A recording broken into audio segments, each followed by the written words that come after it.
everyone, welcome back to my channel. If you are new here, my name is Brittany and I'm on a mission to hit 3,000 subscribers, so make sure you click that button below. I would appreciate it. So I'm pretty sure I filmed a video like this, but at this point it's been so long ago since I've actually created this shirt again. Now football season is upon us, or at least it is next month. So I actually posted like a little advertisement around our community to try to get some t-shirts sold for the Florida Gators, since of course I am in Florida. I know there are other football teams, but my niece went there, so it's a little bit more personal to me. I made her a lot of shirts, and so I do have a lot of references to go off of that.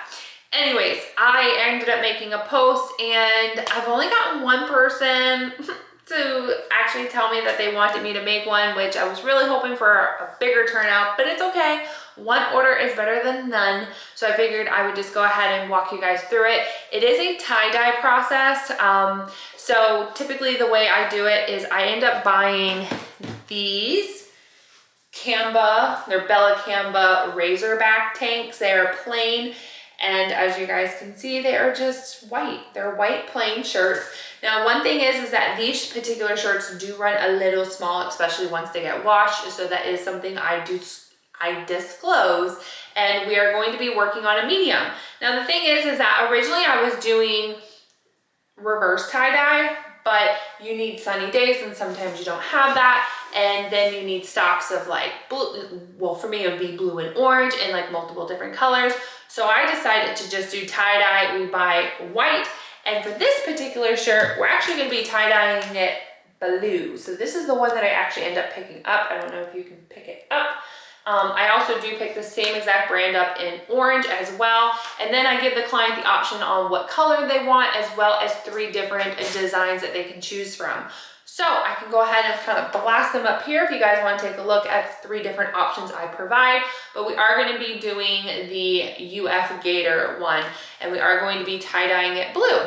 So let's go ahead, let's get working on it. Also, what I want to make mention is that I did have to go to the Dollar Tree and pick up some items since I did move. I downsized, got rid of a bunch of things, but I actually picked up this container from the Dollar Tree. It's perfect for, you know, tie-dyeing. You are going to need rubber bands, so I picked those up. And then also, I call these little squeegee bottles, and they are actually over by like the grill department at the Dollar Tree. So $1.25, $1.25, and now I can keep these, reuse them, which is nice because I'll probably turn one into blue, one into orange, because it does tend to dye the bottle a little bit. So just an FYI. So let's go ahead, let's get to mixing, let's get to rubber banding this shirt, and let's start tie-dyeing. So this part is actually super easy, which is kind of like the part I don't mind.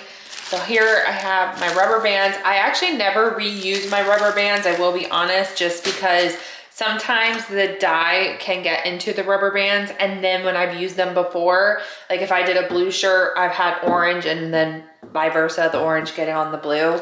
So is that wasteful? Potentially.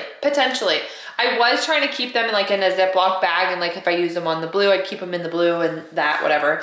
So if I was to pick up an abundant amount of orders again, sure, maybe I'll consider it. But like I said, I have a one-off, so I'm just gonna go ahead and scrunch it. I typically will scrunch it. We flip her over, and then again, I'm just gonna scrunch her. And that's the one thing about tie-dye that's so cool, is like every shirt is customizable depending on how you do that. And what I'm going to do is, again, we have our little bucket.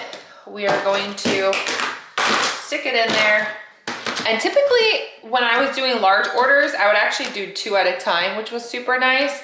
But since we are only focusing on the one, I will not be using a full package, just an FYI. I was curious. Oh, look, I still have one open.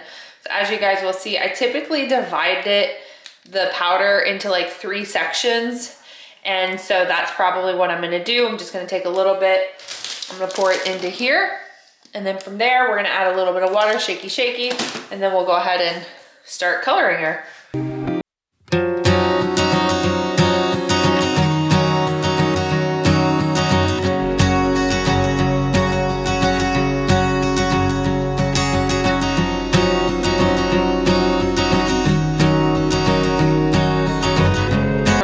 part is that this makes a mess. So I just went and grabbed a glove.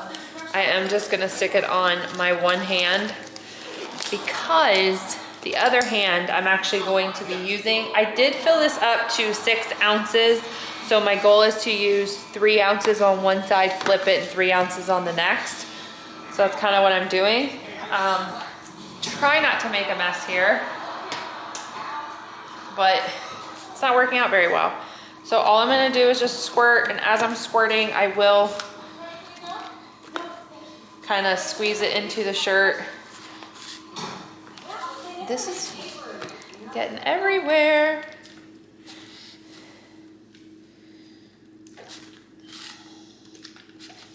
So let's just, so we're just gonna go ahead and leave it like that. I still do have, wow, I still almost have like just under 4 ounces. So I didn't even use. All right, let's try to use a little more. Problem is that I don't really have anything to do with this. And I'm worried that if I leave it in here, it's just gonna make a mess. So let's just go ahead. At this point, I will be leaving this in here for at least overnight since it is almost 8 o'clock, it's 7:30. So I'm just gonna go ahead and leave this in overnight. And then in the morning, we'll come back, rinse it out, and go to their next step. Good morning. We are back at it the next day. I'm trying to stick on the glove from yesterday, and I just washed my dishes, so my hands are a little wet. So it's not an easy process. But we are trying to reuse and repurpose. It's probably not the best idea to do this when your hands are wet, but you know, it's all right. Oh wow, I don't care. It does not have to be perfect on my finger, it just has to be on. So what we're gonna do is, this did sit overnight and this is what it's looking like as of right now. So the fun part is honestly getting to remove the rubber bands in order to see the design you've created. Now I will be washing this, just an FYI. So it is something that I've always done. That's why I do like to typically try to do bulk orders when I can, but one-offs are better again than nothing. So as of right now, this is what you're looking like. That actually came out really good. So there's the front and here is the back. And I'm actually just gonna put it directly into my sink, as you guys just saw that disappear. And I am gonna use cold water. So let me actually get this cold real quick. Because like I said, I was just washing dishes. And I'm just gonna stick her on down.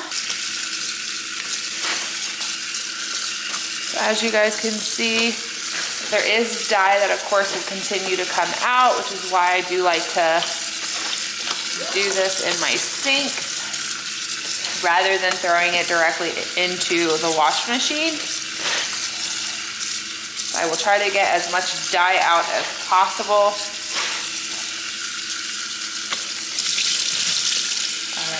Now the water is coming out a lot more clear, so that's good. Go ahead and shut this off.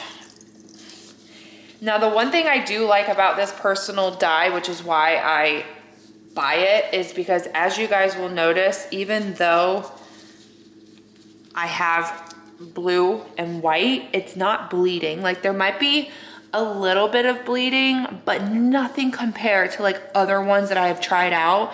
So that's why I really do like this brand of dye. So let's go ahead, let's actually get this into the wash machine, and then by the end of the day, it'll be completely dry and we will start to be able to apply our design.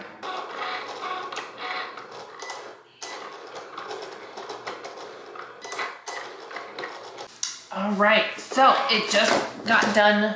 So now we're just gonna weed it out. I know what you're thinking. Brittany, why are you on the floor? It's strictly because I don't really have a spot to put my Cricut, and I could just go sit at my desk, but I sit there all day.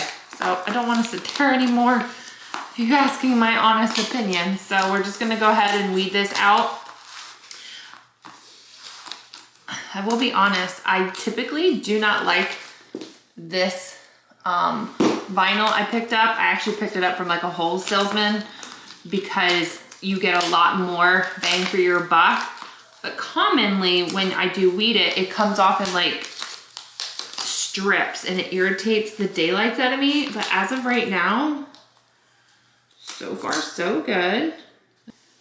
Okay, what I just realized is I'm gonna actually start warming up my heat press, and I only have the gator to go, so let me do that so I'm multitasking.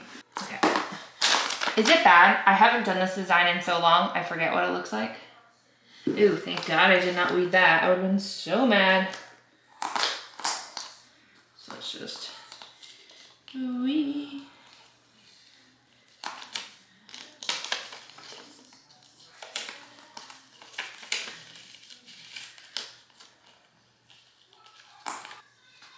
All right, there we go. Now I just actually have to wait for it to warm up because I didn't start that soon enough. So while that is warming up, I'm actually just gonna clean up my mess. So, you know, moving things along. We have our shirt in tow, so that's really great. I have my image that we just peeled together. And this is actually sticky, so I don't need my tape, as well as my like guide to where I'm gonna place it. I'm just gonna go ahead and warm up the shirt real quick just to get any wrinkles out.